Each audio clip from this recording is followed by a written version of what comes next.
Ano yung sinasabi nyo? Ito po ang mga tigulang, lamig na lamig po. Diba? Mga judgmental. Nag-vlog tayo. Kailangan matibay yung sikmura mo sa looban to.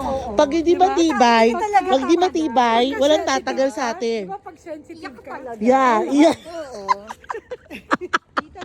Tayo na nagkakaintindihan sa sarili natin. Kay Lynette eh.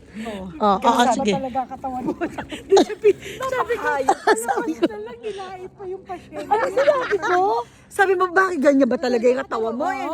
Sa picture, putangin ang yan. Sabi ko, tangina, nilait yung pasyente. Paalis na lang tayo.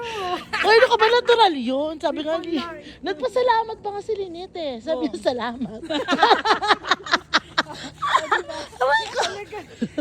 Walang iya eh. Ito ipopost ko ha. Wala akong i-edit dito. Kami po yung naglalakad sa kawalan. Kawalan.